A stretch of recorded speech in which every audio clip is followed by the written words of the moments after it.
사랑합니다. 예, 예. 남북연교회에서는 그렇게 사랑합니다라고 인사를 해서 전통을 지켜오고 있습니다. 어, 문경은 이제 여기 세인동까지 한 1시간 정도 이렇게 걸립니다. 그래서 낙동강 대로를 따라서 이렇게 가을날 이렇게 많은 우리 부처님, 모처님 또 선배 일꾼 형제님들과 또 우리 사랑하는 청년들 이렇게 함께 뵙게 되어서 너무 감사합니다. 사회자 형제님께서 어, 그 멘트를 해주셨는데요. 참 와닿았습니다. 어, 심령이 가난해야지 어, 그 배고파야지 이렇게 하나님의 말씀이 또 맛있게 소화되지 않겠느냐고 하셨는데 생각나는 게 예수님께서 광야에서 굉장히 굶주리셨잖아요. 그때 주님 굶주리지 않으신 것이 있었는데 하나님의 말씀이 굶주리지 않으셨던 것 같아요. 그 신명기 말씀이 가득 차 있었잖아요. 어, 저와 또 우리 성도님들 함께 그랬으면 좋겠습니다. 오늘 우리 전도서 말씀 보시겠습니다. 전도서 1장입니다.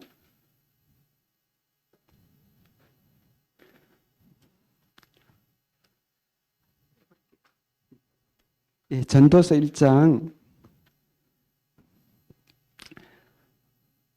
전도서 1장 9절입니다. 9절, 10절 우리 같이 읽어보도록 하겠습니다. 전도서 구약 948쪽입니다. 1장 9절, 10절 같이 읽겠습니다. 시작. 이미 있던 것이 후에 다시 있겠고 이미 한 일을 후에 다시 할지라. 해 아래에는 새 것이 없나니 무엇을 가리켜 이르기를 보라 이것이 새 것이라 할 것인지라. 우리가 있기 오리 전에 이미 있었느니라. 예. 말씀을 이렇게 준비하면서 전도서 말씀 이 부분이 생각이 났습니다. 그래서 같이 읽어봤습니다. 해 아래 새 것이 없다고 그 지혜로웠던 솔로몬 왕은 우리에게 전도서라는 책을 통해서 말씀해 주고 계십니다. 해 아래 새 것이 없다. 해 아래 새 것이 없다. 라고 하고 보라 이것이 새 것이로다 할 만한 것이 있겠느냐고 그렇게 말씀하고 있습니다. 그래서 새 것을 찾아봤습니다. 해 아래 새 것이 있더라고요. 뭘까요? 저희 첫째가 이제 고3 수험생이 됐는데요. 책상문을 그 방에 서랍을 여니까 거기에 새 것이 하나 있었어요. 우리 부처님, 모처님들은 혹시 모를 수도 있을 것 같아요. 우리 청년들은 아실 것 같아요. 이렇게 얘기하면 혹시 알까요? 새로운 청바지가 있었어요. 뭘까요? 예, 유진스. 저도 깜짝 놀랐는데요. 유진스 그 엽서가 있더라고요. 그래서 이게 뭐냐 했더니 그게 들어보니까 요즘 그렇게 인기 있는 그런 그룹이라고 하더라고요. 근데 유진스라는 것이 뭐 새 청바지잖아요. 새 청바지. 어, 굉장히 유명한가 봐요. 그런데요. 오늘 저는 정말 새 청바지가 아니라 새 무엇인가를 찾아서 여러분과 같이 나눠보고 싶습니다. 전도서를 지나서 우리 그 새 것이 뭔지 이미 눈치채신 분도 있을 것 같아요. 고린도 후서로 가겠습니다. 그러면 딱 아실 것 같아요. 아, 그거구나. 말씀을 많이 읽으신 분들은 벌써 아이고 눈치채셨습니다. 고린도 후서 5장이죠? 5장. 오늘 주제 말씀으로 가겠습니다. 5장 몇 절입니까? 예, 우리 민복 인사님 하셨어요. 17절입니다. 우리 오늘은 새 것, 새 피조물에 대해서 함께 나누기를 원합니다. 우리 17장 같이 읽어보겠습니다. 시작. 그런즉 누구든지 그리스도 안에 있으면 새로운 피조물이라. 이전 것은 지나갔으니 보라 새 것이 되었도다. 솔로몬 왕은 아무리 찾아봐도 해 아래 새 것이 없다고 하셨는데 그것이 결론이었습니다. 그런데 이 신약으로 봐서 사도 바울은 새 것이 있다. 새 것이 있다. 뭐냐? 어떤 물건이 아니었고 사람이었습니다. 사람인데 새로운 창조물이었습니다. 새 인류였습니다. 한자라면 신인류. 새로운 사람, 새 창조. 아담 이후로 이렇게 이런 창조, 이런 종족이 있은 적이 없습니다. 그런데 오순절날 성령이 내리시고 성령이 오시고 새 신인류들이 새 세대가 새 인류가 다시 이제 생겨나기 시작했습니다. 그죠? 바로 이곳에 자리에 계신 저와 예수님을 믿고 거듭나신 성도님들이라면 다 새 피조물이라는 명찰을 다 가지고 있습니다. 그래서 오늘 새 피조물은 첫째 시간은요. 오늘 하루는요. 새로운 피조물은 누구인가? 어떤 사람이 새 피조물인가? 뉴진스 멤버는 5명이고 뭐 어디 살고 생일이 어떻고 우린 잘 알고 있는데 정작 나는 뉴 크리에이츠인가요? 예, 새로운 피조물인데 누구냐 이거죠. 내가 누군지를 모르는 분이 이 자리에 아무도 안 계십니다. 그죠? 근데 우리가 성도로서 주님 안에서 새로운 피조물이란 말은 많이 들었지만 심각하게 계속 생각해 본 적은 없을 것 같아요. 아침에 일어나셔서 나는 새 피조물이다라고 외치시는 분이 혹시 있으십니까? 그죠? 그래서 한번 알아보기를 원합니다. 새로운 피조물에 대해서. 설교할 때는 금하는 게 있는데 한 가지 이상 많아도 3가지 이상 얘기하지 말라 그래요. 기억하지 못할 테니까. 저기를 나가는 순간 잊어먹을 테니까. 그런데 저는 그걸 완전히 반대로 뒤집었습니다. 오늘 제가 10가지를 얘기해야 되거든요. 그래서 결론까지 하면 11가지를 얘기해야 되는데 정말 나쁜 설교거든요. 그런데 한 가지만 기억해 주십시오. 계속 반복되는 게 있습니다. 새 피조물 그것만 잊지 않으시면 됩니다. 그런데 제가 그 새 피조물이 어떤 사람인지를 같이 성경을 통해서 찾아볼 텐데 거의 한 본문 안에 있으니까 다는 아니지만 언제든지 이 고린도 후서 5장을 펴면 아마 새 피조물에 가는 생각이 나실 것 같아요. 자, 그러면 서론이 너무 길었습니다. 제가 어떤 자료를 보니까 중증 치매 환자는요, 왜 이름표를 달아줄까요? 중증 치매 환자 할아버지 할머니에게는 이렇게 이름표를 달아주거든요. 전화번호, 이름 그런 걸 그죠? 근데 아시겠죠? 중증 치매 환자는요, 자신이 누군지를 갑자기 모를 수가 있대요. 내가 누군지, 심지어 이름조차도. 타인은 말할 것도 없겠죠? 가족, 그리고 방향 감각이 없다고 합니다. 여기 내가 왜 있지? 이 장소에? 그래서 길을 잃어버리는 거죠. 그 실종 신고가 들어오고, 그죠? 간혹 문자에 들어오죠? 이 할머니를 찾아주세요. 파란색 바지를 입었습니다. 갑자기 자신도 모르게 그냥 기억이 상실되고, 그것을 진압력이라고 하는데요. 그것을 상실한다고 합니다. 그래서 사람에 대해서 모르고요. 자기 자신, 내가 누군지를 모르고 시간, 지금이 몇 월 며칠, 무슨 계절, 또 장소가 여기 이 장소가 갑자기 낯선 거예요. 갑자기 낯설어지는 거예요. 그리고 내가 이 자리에 왜 있는지를 모른다고 합니다. 그런데 제가 몇 년 전에 코로나로 안동의료원에 한 3주 동안 있었습니다. 21일간 있었는데 그때 저는 이것을 경험했습니다. 안동의료원에 도착하자마자 앞에 흰 우주복을 입은 간호사들이 기다리고 있었는데 그걸 딱 보고 그리고 나서 그냥 정신을 잃었습니다. 그래서 일어나 보니까 침대였어요. 그리고 아마 많은 질문을 했습니다. 바로 이 질문을요. 당신 이름이 뭡니까? 아내의 이름은, 아이들의 이름은 제가 몰랐던가 봐요. 그리고 여기가 어디냐고 물어보더라고요. 저는 반은 맞은 것 같아요. 여기가 안동 의료원인데 상주 저기 적십자병원입니다. 이렇게 얘기했던 것 같아요. 그리고 여기에 왜 왔습니까? 여기 이 자리에 왜 있습니까? 라고 물어보길래 두 가지를 대답했는데 처음에 제가 그렇게 대답했다고 하더라고요. 코로나 연구하러 왔습니다. 이렇게.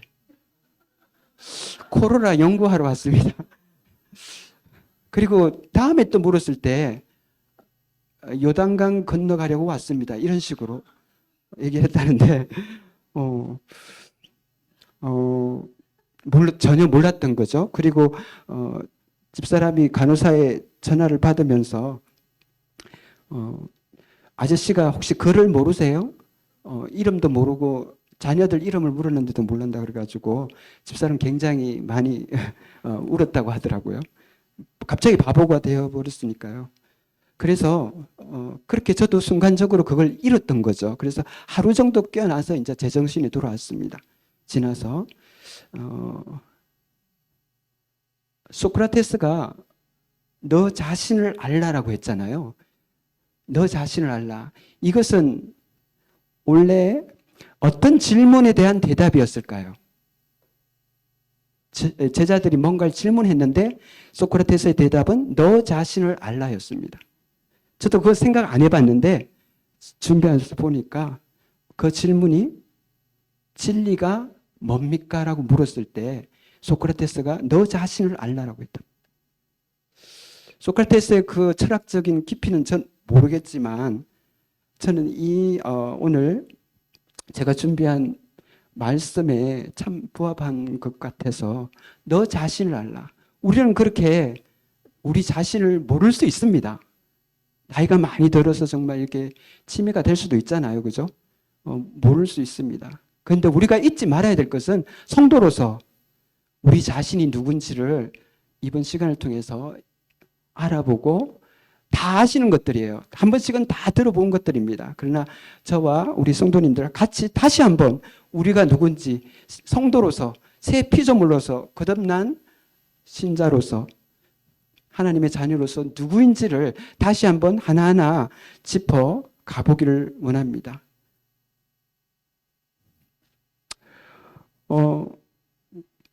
그래서 여기 보니까 5장에 그 대부분이 나와 있는데요. 그래서 그러면 새로운 피조물인 우리는 어떤 사람인지, 새로운 피조물은 누구인가가, 그러니까 좀 이렇게 그럴듯한 말로 성도의 정초성에 대해서 오늘은 첫 시간 하고 싶고요.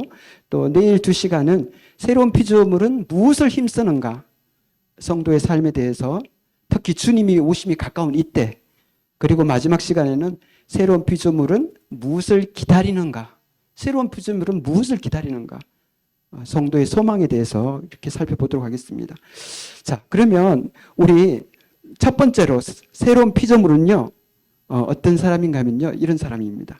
새로운 피조물의 새로운 가치관은 영혼을 위해 사는 것입니다. 새로운 피조물은 새로운 가치관을 가지게 되는데 그 가치관은 영혼입니다. 영혼. 우리가 가지고자 하는 것, 얻고자 하는 것, 그것이 영원한 것인가, 영원한 세계까지 가는 것인가, 그 가치를 가지고, 그 가치관을 가지고 사는 사람이 바로 새로운 피조물이라는 것입니다. 우리 말씀 보시겠습니다. 몇 절에 있습니까? 4장 18절입니다.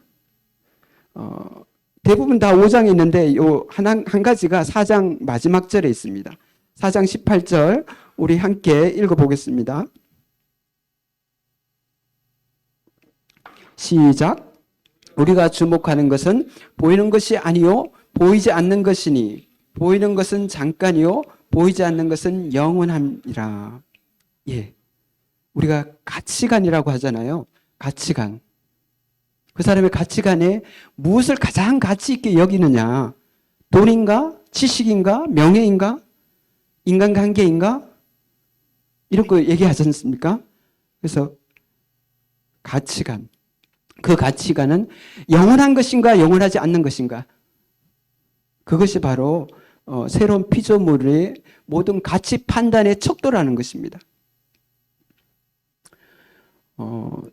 짐 엘리엇이라는 우리의 참 선배이기도 한 그 선교사님의 책을 얼마 전에 읽었는데요. 계속 미뤄두다가 좀 지루한 것 같아서 안 읽다가 다시 읽었는데, 야, 이렇게 귀한 책을 내가 안 읽었구나 이런 생각이 들었습니다. 특히 우리 청년들 안 읽어봤다면 꼭 그 전능자의 그늘이라는 짐 엘리엇의 그 책을 꼭 권합니다.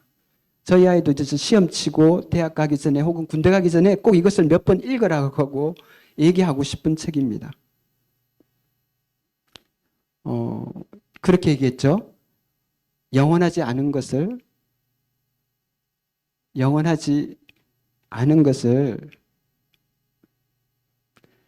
포기하는 것은 바보가 아니다. 영원한 것을 위해서 영원하지 않은 것을 포기한 자는 바보가 아니다. 이런 말을 그 일기장에 기록이 돼 있다고 합니다. 그게 몇 살 때인 줄 아세요? 20살. 대학교 1학년 정도밖에 안 됐는데 어떻게 그런 말이 나올 수 있을까요? 참 자부심이 있죠. 우리 크리스찬 브래드님 모임의 형제님이셨잖아요. 그러한 가치관으로 살았습니다. 그 몇 년 뒤에 그는 하늘의 부르심을 받았지만 그것은 피의 낭비, 인생의 낭비가 아니었습니다. 간혹 그렇게 얘기하시는 분이 계시더라고요. 선교 실패라고. 그것을 다 읽어보시면 그렇지 않다는 것을 알 것입니다. 그날을 위해서 많은 시간을 준비해온 것을 알 수 있습니다. 그래서 영원한 것인가? 그 잣대로 모든 가치를 매긴다는 것입니다. 그래서 우리는 새로운 피조물의 새로운 가치관은 바로 영혼에 있다라는 것을 살펴보았습니다. 그리고 두 번째로 새로운 피조물의 새 소망이 뭘까요? 신령한 몸의 변화입니다. 이건 어렵진 않죠? 새로운 피조물의 새 소망은 신령한 몸에, 우린 영혼이 구원받았는데 아직 구원받지 못한 게 있습니다. 우리의 몸. 이것은 썩어질 몸이잖아요. 그죠? 육의 몸이 있은즉 영의 몸도 있느니라. 우리는 영의 몸을 입게 될 것입니다. 완전한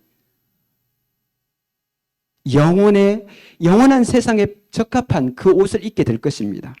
언제요? 지금이라도 주님 오신다면 우리는 그 옷을 입고 공중으로 구름 위로 갈 것입니다. 혹시 주님이 늦게 오시더라도 우리의 몸이 무덤의 먼지로 흙으로 사라질지라도 다시 그것들이 새롭게 영원한 몸으로 바뀌어서 미리 가 있던 나그네 있는 영혼과 결합할 것입니다. 주님 오시는 날에 첫 부활 때. 그죠? 그래서 새로운 피조물의 새 소망은요. 신령한 몸의 변화인 것입니다. 5장 1절 2절입니다. 제가 읽겠습니다. 만일 땅에 있는 우리의 장막집이 무너지면 하나님께서 지으신 집 곧 손으로 지은 것이 아니요 하늘에 있는 영원한 집이 우리에게 있는 줄 아느니. 이것은 천국의 어떤 맨션을 얘기하는 게 아닙니다. 바로 영의 몸을 입는 것입니다. 참으로 우리가 여기서 탄식하며 하늘로부터 오는 우리 처소를 더듬기를 간절히 사모한다. 만약 우리의 이 육체가요 비유를 하자면 텐트라면 그 영원한 몸은요 맨션 저택과 같은 거예요. 텐트하고 비교할 수 있나요? 네, 그 영의 몸을 입게 될 것입니다. 자, 새 소망, 새 피조물은 그러한 몸을 소망하고 있습니다.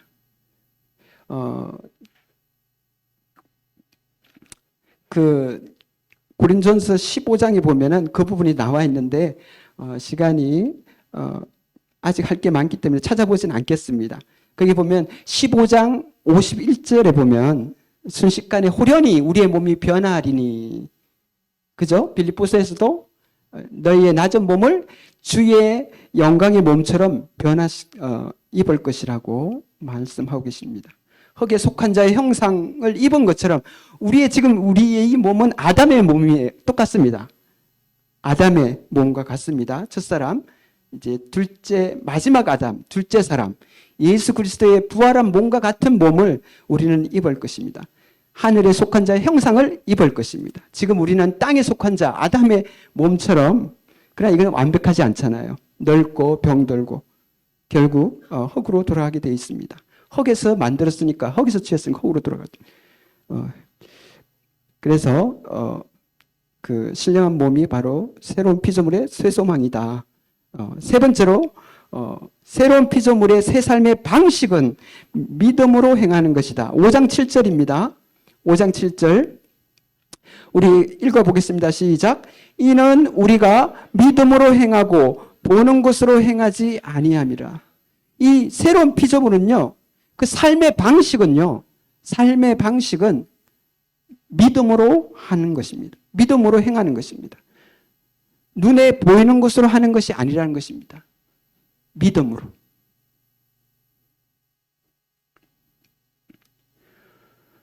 믿음은 주님의 말씀을, 약속 말씀을 그대로 믿고 그대로 순종하는, 믿음과 순종은 히브리서에 보면은 믿음과 순종은 동의어입니다.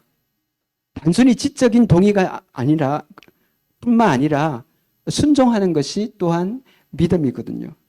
그러니까 새로운 피조물의 새 삶의 방식은요, 하나님의 말씀을 순종하는 것입니다. 믿음으로 행하는 것입니다.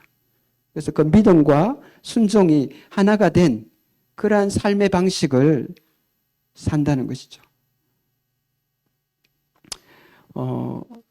그리고 네 번째, 새로운 피조물의 새 삶의 목적은 무엇이겠습니까? 새로운 피조물의 새 삶의 목적은, 새로운 피조물의 새로운 삶을 사는데 그 목적은 무엇이겠습니까?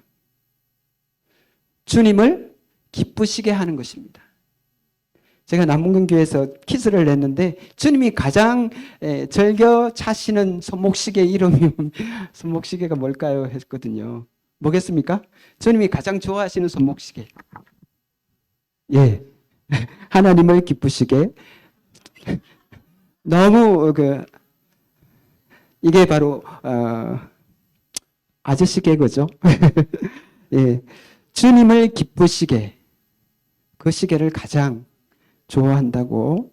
근데 주님을 기쁘시게. 그것이 새 삶의 새로운 피조물의 새 삶의 목적이라는 것입니다. 새 삶의 목적. 그것이 주님을 기쁘시게 하는 것이 목적입니다. 사람을 기쁘시게 하는 것이 아니라. 회사 다니시는 우리 형제님들, 사장님을 기쁘시게 하려고 하는 그런 마음이 있습니다. 그렇지 않습니까? 그리고 앞으로 이제 대학생들이 있으시면 직장에 가게 되면은 회식 같은 것도 해야 되고 또 술 한잔 하라고 이렇게 권할 수도 있습니다. 눈 딱 감고 한 번만 마실까? 네, 사장님을 기쁘시게. 그렇지 않겠습니까? 저도 다 이렇게 경험을 했기 때문에 그게 힘든 거 압니다. 그죠? 네. 그러나 주님을 기쁘시게 하는 우리가 되었으면 좋겠습니다. 새로운 피조물의 새 삶의 목적은 주님을 기쁘시게 한, 마치 에녹처럼. 에녹은 히브리서에 그죠? 그가 하나님과 동행하여 주님을 기쁘시게 하는 자라는 이름을 얻었잖아요. 그죠? 처음부터 그런 건 아닌 것 같아요. 아들 모두셀라를 낳고 나서부터 600년간. 맞죠? 하나님과 동행했는데 하나님 기쁘시게 했습니다. 어떤 계기가 있었던 것 같아요. 그래서 하나님이 얼마나 기뻤던지 그냥 데려가셨어요. 네. 데려가셨어요. 죽음을 보지 않고. 얼마나 기쁘셨으면 나랑 같이 있자 라고 하셨던 것입니다. 자, 다섯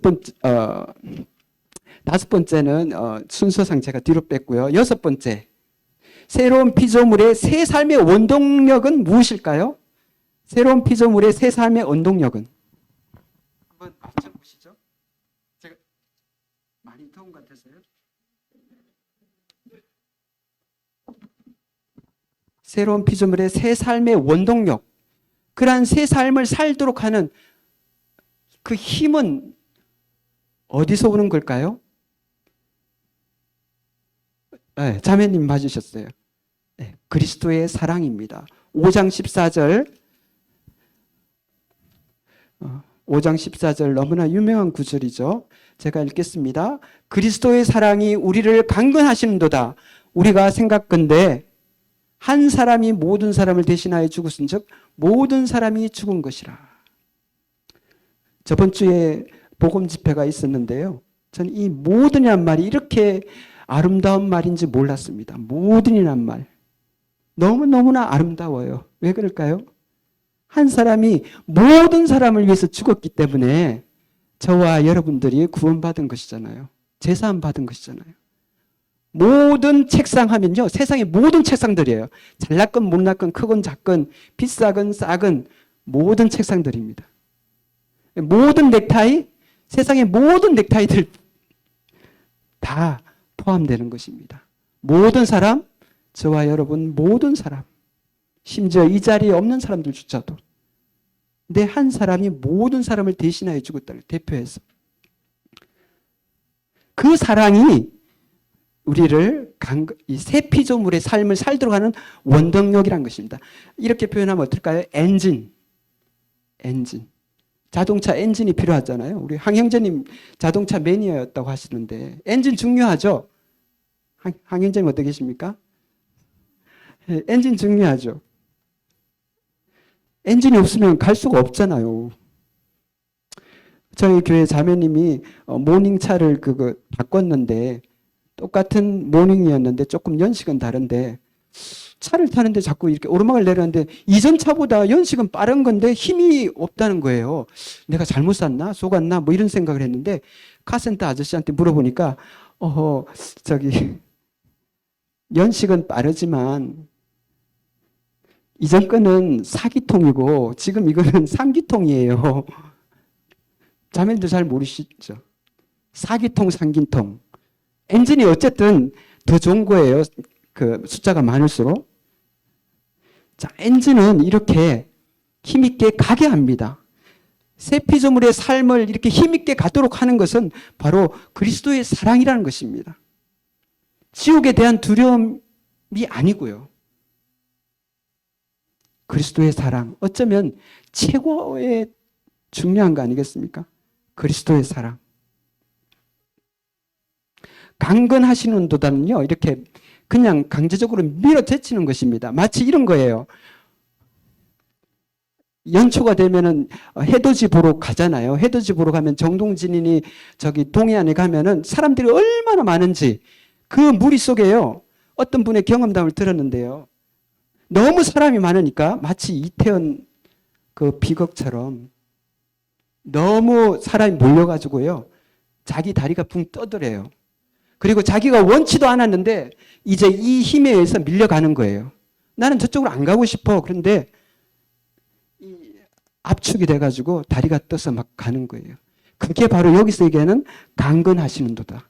밀고 가는 거예요. 그리스도의 사랑이 우리의 삶을 그렇게 밀어가고 있습니까? 그러길 바랍니다. 좀 그렇지 않습니까? 그렇죠? 그리스도의 사랑이 우리를 그렇게 우리의 의지와 상관없이 밀어가기를 원합니다. 그 삶을 살도록 하는 유일한 원인이 되기를 원합니다.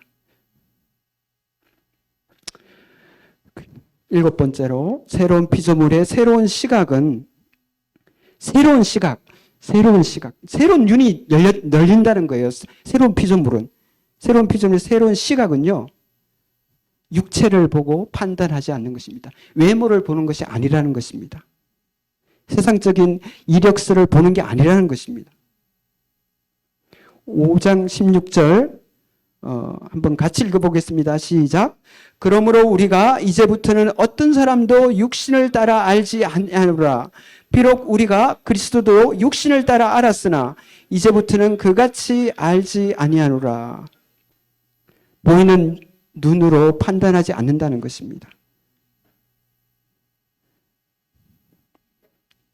그냥 눈으로 보는 것을 영어로 사이트라고 하거든요. 사이트라고 하는데 이거는 아마 앞에다가 in을 붙이면 인사이트, 뭐 통찰력이라고 하더라고요. 그러한 통찰력이 보는 안목이 달라진다는 것입니다. 세상의 그런 유행과 다르다는 것입니다. 세상이 보는 그런 방식이 아니라는 것입니다. 더 이상. 새로운 피조물은요. 아마 적고 많고의 차이는 있지만 여기 계신 분들 주님의 성도라면, 거듭난 성도라면 다 어느 정도 경험하시리라고 생각이 듭니다. 이전에 나는 이런 생각을 안 했는데 이제는 이런 생각이 생기는 거예요. 겉만 보지 않게 되고 그 본질을 추구하게 됩니다. 새로운 시각. 8번째, 새로운 피조물의 새로운 직책이 있습니다. 새로운 피조물은요, 새로운 직책을 받는데요. 그 직책이 뭘까요? 어떤 직책? 예, 화목하게 하는 직책입니다. 18절, 19절입니다. 제가 읽겠습니다. 모든 것이 하나님께로 났으며 그가 그리스도로 말미암아 우리를 자기와 화목하게 하시고, 먼저 우리와 화목하게 하셨죠. 거기서 끝나는 것이 아니라 또 우리에게 화목하게 하는 직분을 주셨으니, 또 다른 직업을 주셨다는 거예요. 곧 하나님께서 그리스도 안에 계시사 세상을 자기와 화목하게 하시며 그들의 죄를 그들에게 돌리지 아니하시고 화목하게 하는 말씀을 우리에게 부탁하셨다는 것입니다. 말하자면 우리 모든 성도님들은요, 여기서 사역하시는 형제뿐만 아니라 일꾼 형제들뿐만 아니라 모두가 뭐라 그래야 될까요? 투잡입니다. 투잡. 그렇지 않습니까? 투잡입니다. 우리 각자의 학생은 학생, 직장인은 직장인 다 있죠. 그리고 한 가지가 더 있는데 바로 이 화목하게 하는 직책, 이 직업이 있는 것입니다. 그걸 이제 영어로는 피스메이커라고 하죠. 피스메이커. 청년들 잘 알죠? 피스메이커. 이 사람이 그곳에 가면 평화롭게 되는 것입니다. 예수님을 몰랐던 사람과 하나님을 화해시켜 주는 거예요. 어떻게? 예수님을 소개함으로써. 지금 이것이 가장 필요한 것이 저 우크라이나 러시아 전쟁터, 또 이스라엘 팔레스타인 가자 지구, 그렇죠? 가장 필요한 것이 아니겠습니까? 그뿐만 아니라 우리의 가정일 수도 있고요. 우리의 직장일 수도 있고 학교일 수도 있고 우리가 사는 곳일 수도 있을 것입니다. 그 직책을 우리는 혹시 잘 잊고 있는지 모르겠어요. 그죠? 우리의 지금 현재 그러한 직업뿐만 아니라 바로 꼭 직업적으로 어떤 일을 하는 뿐 아니라 바로 이렇게 피스메이커로서 화평케 하는 자로서의 직책을 새로운 피조물에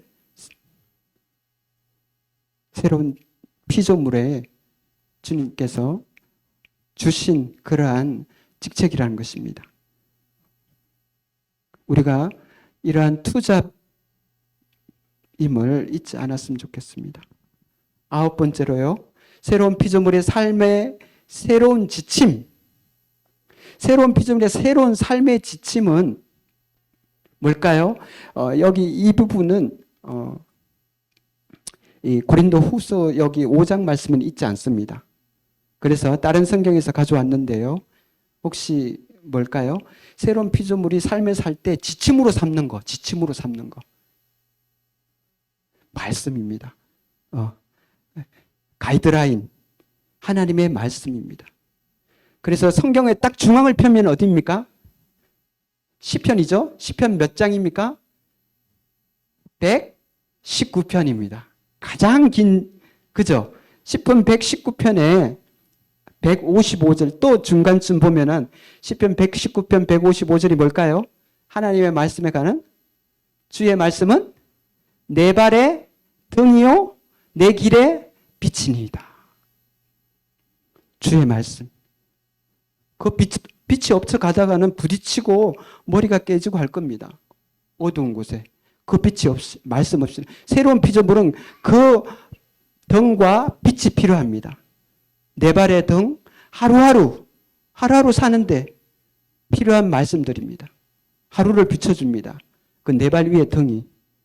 내 모든 인생 가운데, 그 여정 가운데 가로등처럼 계속 비추는 것이 또한 하나님의 말씀입니다. 하루의 삶도, 일주일의 삶도, 평생 동의 삶도 그 말씀이 필요합니다. 그렇지 않고는 넘어지고 방황할 것입니다. 하나님의 말씀. 저희 교회가 이제 1, 2층으로 있는데요. 비상 계단이 있습니다. 거기에는 물론 불이 있죠. 스위치를 켜면 불이 오는데 제가 이제 있다 보면은 밑으로 내려갈 일이 있으면은 이 불을 안 켜고 제가 어떻게 합니까? 여기에 후레쉬를 사용합니다. 여기 후레쉬 사용하면 되잖아요. 근데 굉장히 편리해요. 이것처럼. 우리 청년들 말씀을 이렇게 손에 쥐고 휴대폰을 우리가 손에 쥐는 것처럼 휴대용 성경을 가지고 다니십니까? 예, 이 안에 다 들어있죠. 앱으로. 예. 아무리 강조해도 사실, 너무나 중요한 거죠. 하나님의 말씀이 바로 기준입니다. 시편, 로마서 4장 1절에 이렇게 되어 있습니다. 로마서 4장 1절 이런 말씀이 있습니다. 성경이 무엇을 말하느냐. 이 말씀이 굉장히 중요하죠. 성경이 무엇을 말하느냐. 내 생각이 아니고 다른 사람의 의견이 아니라 어떤 방송에서 뭐라고 하고 어떤 책에서 뭐라고 하는 게 중요한 게 아니라 성경이 무엇을 말하느냐. 성경이 어떻게 생각하는가 중요합니다. 기준입니다. 성경이 무엇을 말하느냐. 어떤 일에 어떤 케이스에 있든지 성경이 무엇을 말하느냐. 그것이 우리의 기준이 새로운 피조물의 기준입니다. 하나님의 말씀이. 우리 문경에서 조금 가면 예천이 있는데요. 예천에 가면은 비행장이 있습니다. 저도 가보진 못했지만 비행기가 자주 떠고 내리고 하는데요. 공군 병사들이 가장 가기 싫어하는 곳이라고 하더라고요. 왜냐하면 좀 시골이다 보니까 무슨 시설도 잘 안 돼 있고 또 좀 이렇게 유행이 지난 비행기들만 이렇게 운행된대요. 그래서 조종사들도 거기는 배치받기 싫어한대요. F-15나 뭐 F-22 이런 거 좋은 거 아니고요. 이제 낙후된 거. 그런데 제가 왜 이 말씀을 드린가 하면요. 비행사 파일럿이요. 바다로 비행을 하게 되면 굉장히 위험하대요. 왜 그럴까요? 낮일지라도 바다 쪽으로 비행을 하게 되면 굉장히 조심해야 합니다. 그게 왠지 아세요? 착시 현상이 있어요. 바다도 푸르죠? 특히 하늘이 맑은 날이면 하늘도 푸릅니다. 그래서 이 조종사가 보기에 어디가 위고 어디가 아래인지를 구분이 잘 안 된대요. 그래서 이렇게 비행기에 가다가 이렇게 틀잖아요? 그럼 이렇게 틀었다. 그런데 이 바다 쪽이잖아요. 그런데 위로 올라간다는 것이 여기도 푸르고 여기도 푸르니까 밑으로 바다 쪽으로 바로 그냥 그래서 많은 사고가 일어난다고 하더라고요. 그 착시 현상, 버티고라고 하는데요. 눈에 보이는 거, 그리고 조종사의 육감, 이런 것이 위험하다는 것입니다. 그래서 이 사고를 줄이기 위해서 시뮬레이션으로 계속 훈련을 하는데 어떻게 하면 그 시뮬레이션 비행기에 타서 여기 보이는 눈이나 이런 것들이 어떻게 변하든지 간에 그 눈을 어디에 주시한다? 앞에 있는 계기판에 주시를 하고 여기서는 상하를 얘기해 주거든요. 어디가 상이다, 어디가 하다를 이 게시판이 얘기해 준대요. 내 눈에 보이는 거, 내 생각, 내 직감, 육감 이런 거 다 상관치 않고 그것만 주시해야 된다는 것입니다. 그럴 때 살아남는다는 것입니다. 바다로 추락하지 않는답니다. 그 연습을 계속 한답니다. 하나님의 말씀이 그 계기판이지 않겠습니까? 하나님 말씀. 우리가 그것만 우리의 지침서로, 인생의 교과서로, 학생들 교과서로 공부하잖아요. 인생 교과서는 뭡니까? 성경이라고 하잖아요. 새로운 피조물은 성경 말씀만이, 하나님의 말씀만이 그 가이드라인으로 삼습니다.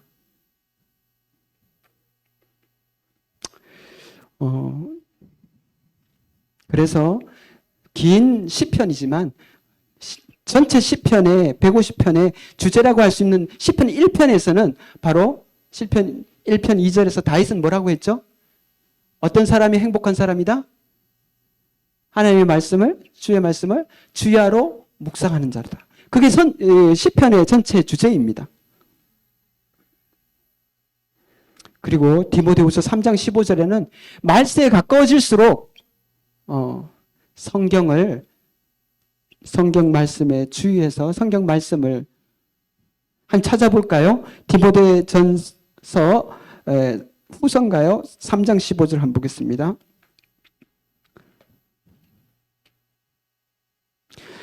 디모데후서 3장 15절 보시겠습니다.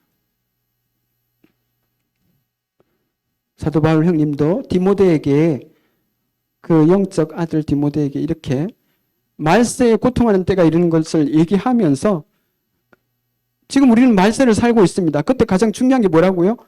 마지막 당부가 뭡니까? 이 디모데후서는 사도 바울의 유서와 같다, 유언과 같다라고 그랬잖아요. 15절, 16절에 17절에 이렇게 되어 있습니다. 우리가 너무나 잘 아는 말씀, 또 어려서부터 성경을 알았나니 성경은 여기서는 물론 구약 성경을 얘기하겠죠. 신약 성경이 완성되지 않았지만 우리는 모든 성경을 포함합니다. 성경은 능히 너로 하여금 그리스도 예수 안에 있는 믿음으로 말미암아 구원에 이르는 지혜가 있게 한다. 모든 성경은 하나님의 감동으로 된 것으로 교훈과 책망과 바르게 함과 의를 교육하기에 유익하다. 이는 하나님의 사람으로 새 피조물로 온전하게 하며 모든 선한 일을 행할 능력을 갖추게 해준다고 이렇게 말씀하고 계신 것입니다. 새로운 피조물의 유일한 지침서는 성경이며 하나님의 말씀입니다. 이제 5번째를 지금 얘기 드리는데요. 왜냐하면 순서로 보면 9번째인데요. 순서상 여기에 맞을 것 같아서 조금 바꿨습니다. 새로운 피조물의 새 삶에 대한 평가는 구원받기 이전의 삶에 대해서는 하나님이 책임을 묻지 않으십니다. 예수님께서 다 그 죄를 지고 가셨으니까요. 구원받은 이후 그리고 이제 주님 나라 가기 전까지의 그 모든 삶의 평가는 언제 이루어지는 것입니까? 그러니까 새로운 피조물의 새 삶에 대한 평가는 언제 있는 것일까요? 이제 며칠 후면은 목요일 날 수능 평가가 있습니다. 수능 평가가 있잖아요. 초등학교 6년, 중학교 3년, 고등학교 3년 이것을 이때까지 배운 것들을 이제 이때 평가합니다. 단 하루에 평가하잖아요. 그죠? 물론 요즘은 수시도 있고 뭐 이렇게 있지만 평가를 합니다. 새 피조물도 성도들도 평가가 있습니다. 그냥 천국 가서 다 똑같은 거 아닙니다. 아시잖아요. 그죠? 예. 우리 10절 보시겠습니다. 5장 10절. 다시 본문 돌아가셔서 5장 10절. 새 피조물의 새 삶에 대한 평가는요. 여기서 있습니다. 우리 같이 읽어보겠습니다. 5장 10절. 이는 우리가 다 반드시 그리스도의 심판대 앞에 나타나게 되어 각각 선악간에 그 몸으로 행한 것을 따라 받으려 함이라. 심판이 있습니다. 물론 이것은 크고 흰 보좌 심판이 아닙니다. 믿지 않는 사람들이 심판하는 그 천년왕국 이후에 새하늘과 새 땅이 시작되기 전에 있을 그 백보자 심판이 아닙니다. 거기서는 믿지 않는 사람들이 이제 책에 기록된 대로 심판을 받을 것입니다. 지옥이 똑같은 지옥이지만 결국 하나님의 그 보혈의 은혜를 거절한 사람들은 자기가 지은 죄만큼 고통을 받게 돼 있습니다. 그런 의미에서 지옥도 다 등급이 있습니다. 천국도 마찬가지입니다. 상해 등급이 있습니다. 하나님의 약속입니다. 공의롭지 않으신가요? 아니, 공의롭습니다. 그래서 그리스도의 심판대에서 새로운 피조물이 된 이후 산 삶에 대한 모든 사역들, 양적으로, 질적으로, 그리고 숨은 동기까지 하나님께서 다 블랙박스, 자동차 뭐죠? 블랙박스 맞나요? 저희들도 교회에서 이제 카니발 중고차를 샀는데 그것을 볼 일이 있어서 빼가지고 한번 PC에 돌려봤습니다. 그러니까 이전 주인이 타고 다녔던 곳이 다 나와 있어요. 아, 여기 사셨네? 여기도 방문하셨네? 다 나옵니다. 미처 그것을 지울 필요도 없었고 그랬겠죠. 다 나옵니다. 우리도 아마 파노라마처럼 지나갈 것입니다. 오디오와 영상이 다 제공되겠죠. 부끄럽기도 할 것이고 하나님께서는 거기에 대한 상이 있다고. 상이 없으면 손실입니다. 부끄러움입니다. 천국을 잃는 것은 아니지만 상은 이룰 수 있습니다. 그렇지 않습니까? 예. 우리가 그리스도의 심판대가 있다는 것을 우리는 휴거만 생각할 수 있는데 휴거가 일어나고 나서 공중에서 아마도 그리스도의 심판대가 먼저 있고 어린 양의 혼인잔치가 있을 것입니다. 그렇지 않겠습니까? 예, 우리가 잊지 않았으면 좋겠습니다. 지금 조금 혹시 억울한 일이 있으신가요? 알아주지 못하시는 것이 있으신가요? 주님께서 다 알고 계신다고 생각이 듭니다.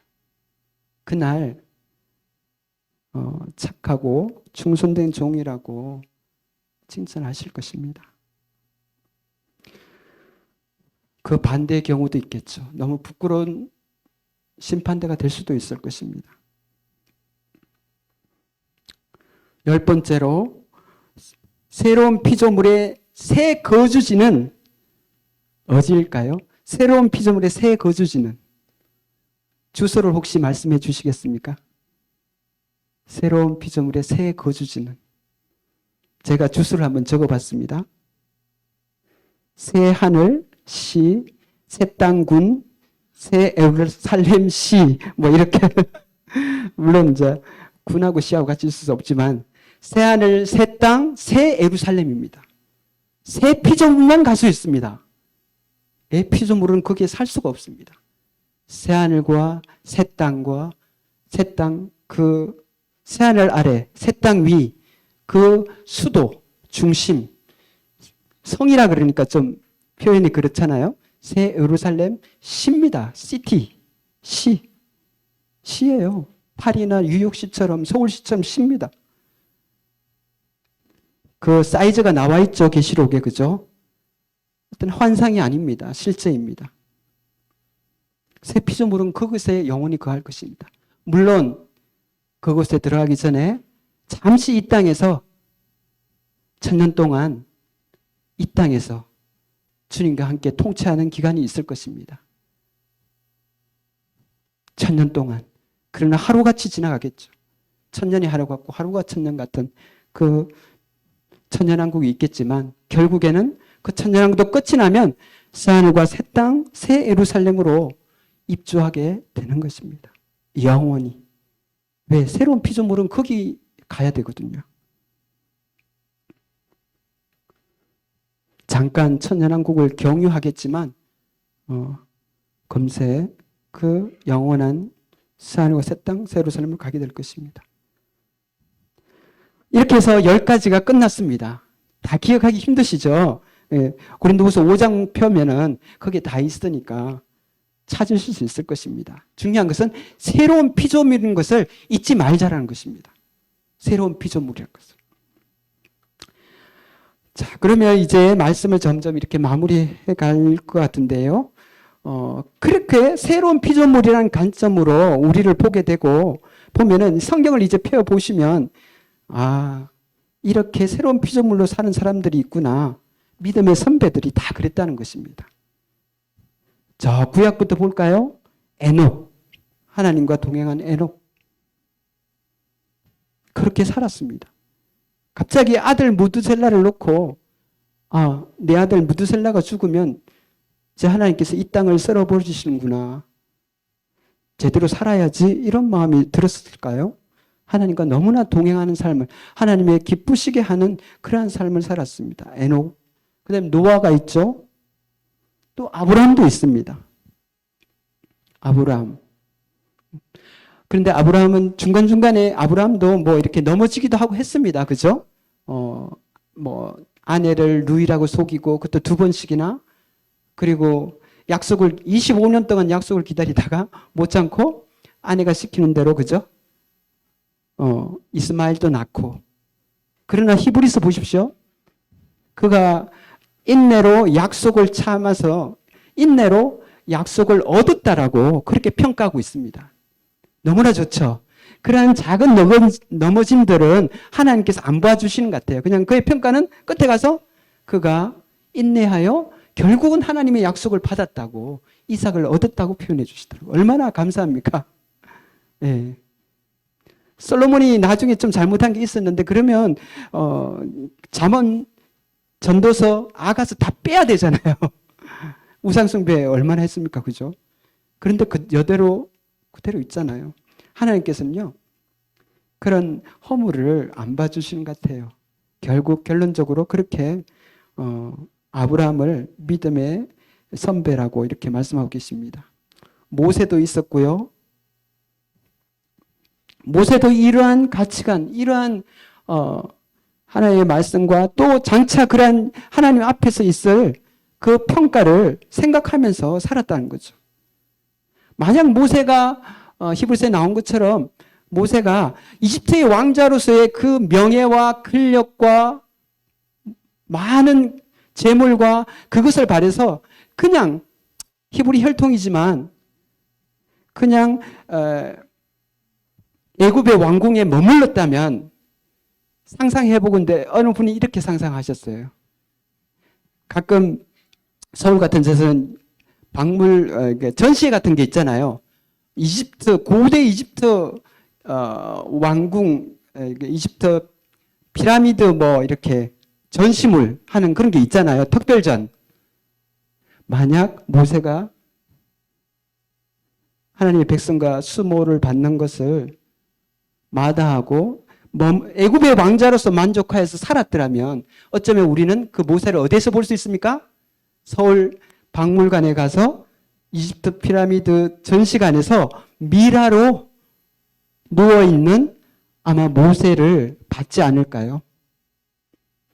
누군가 그렇게 상상을 하셨더라고요. 만약 모세가 눈에 보이는 것을 쫓아갔다면. 다니엘은 어떻습니까?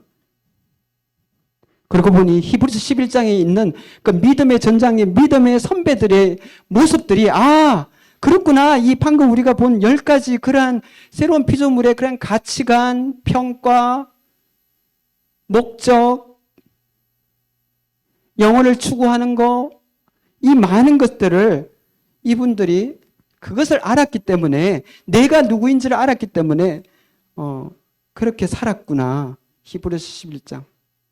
예, 나오는 많은 믿음의 선배들이 있잖아요. 그죠? 또한 주님이 그렇게 사셨습니다. 주님은 자기 자신이 왜 이 땅에 있는지, 자기 자신이 누구인지, 메시아로서 하나님의 아들로서 와 있는지를 잊은 적이 없습니다. 33년 인생을 사시면서 30년간 목술에서 삶을 사셨지만 남은 3년 동안 그분은 나는 죽으러 왔어 라는 것을 잊지 않은 적이 없다고 하십니다. 그때가 가까워지자 예루살렘을 향하여 얼굴을 향하였더라. 그 목적을 잊은 적이 없습니다. 주님도 육신을 입으셨기 때문에 좀 힘드실 수 있었지만 그 얼굴을 예루살렘 그 골고다를 바라봤다는 것입니다. 그리고 나아갔습니다. 그 주님을 본받아서 사도 바울도 그러한 삶을 살았습니다. 그런 거 항상 느끼지 않으세요? 성경 볼 때마다 신약 성경의 반을 사도 바울이 적었는데 그 1차, 2차, 3차 로마 여행까지 야, 사도 바울은 어떻게 이렇게 살았을까? 어떻게 이렇게 살았을까? 심지어 누군가는 사도 바울을 미쳤다고 했죠. 바울아, 네 학문이 너를 미치게 했구나. 미친놈이라고 했단 말입니다. 영어 성경에 crazy라고 되어 있습니다. 너 미쳤니? 이거예요.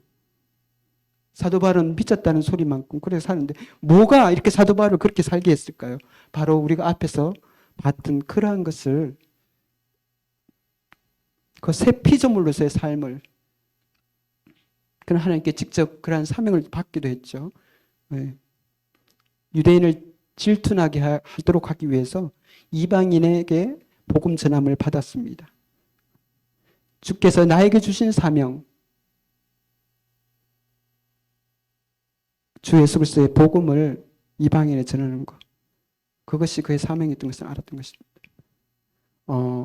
그 외에도 우리 시대로 좀 이렇게 거슬러 올라가고 독일 그 고백 교회의 목사님이신 본헤퍼 목사님, 그죠? 사형당했습니다. 히틀러 암살단에 소속이 되어가지고 발각이 되어서 감옥에서 이제 교수형을 다녔습니다. 그가 교수형으로 가기 전에 감옥의 동지들에게 한 말이 있습니다. 그래서 한번 제가 읽어드릴까요? 어떻게 그렇게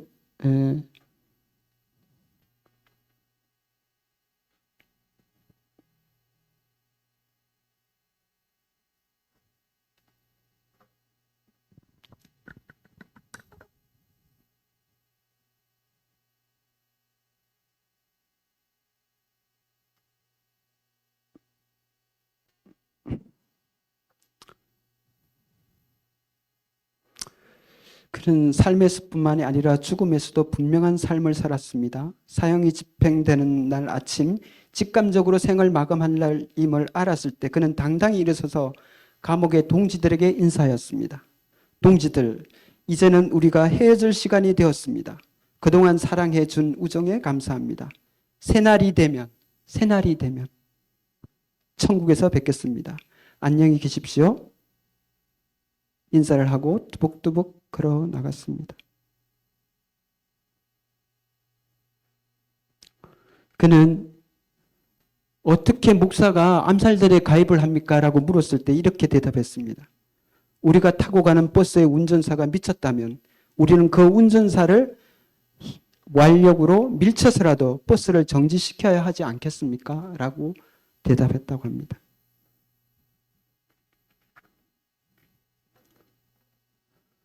그리고 우리의 믿음의 선배 짐 엘리엇 선교사님, 제가 책을 가지고 올라오지 않았는데요. 그 책을 가지고 왔었는데 그 책에 제가 줄을 꺼놓은 것이 있는데 시간이 다 돼가는데 제가 좀 읽어드리겠습니다. 잠깐만.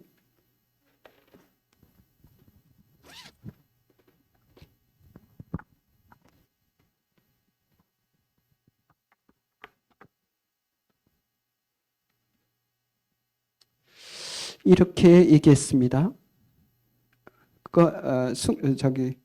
순교하고 나서 그 다녔던 대학의 기숙사에서 일기장이 발견되었는데 그 일기장에 이렇게 기록되어 있습니다.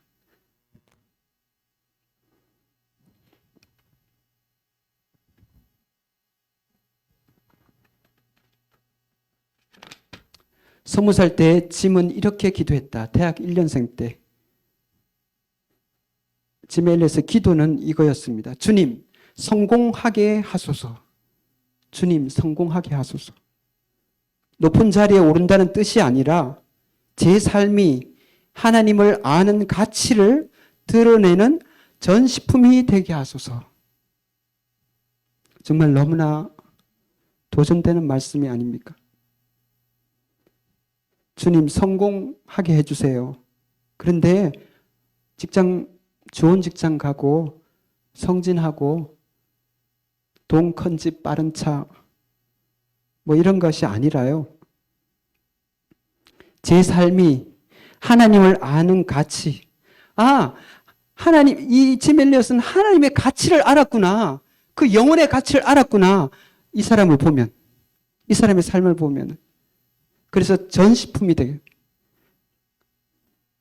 미이라가 된 모세가 아니라 바로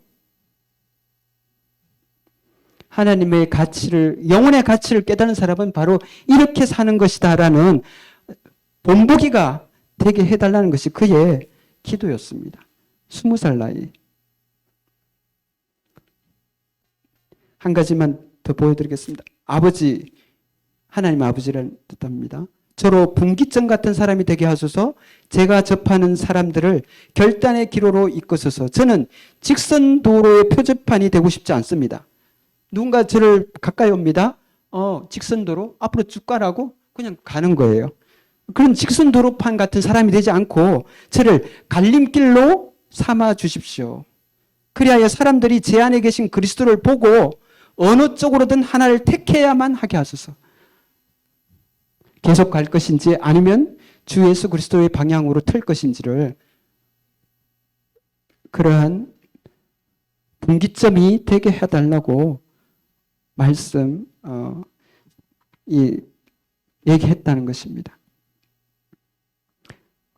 다른 것도 있지만 제가 여기까지만 하겠습니다.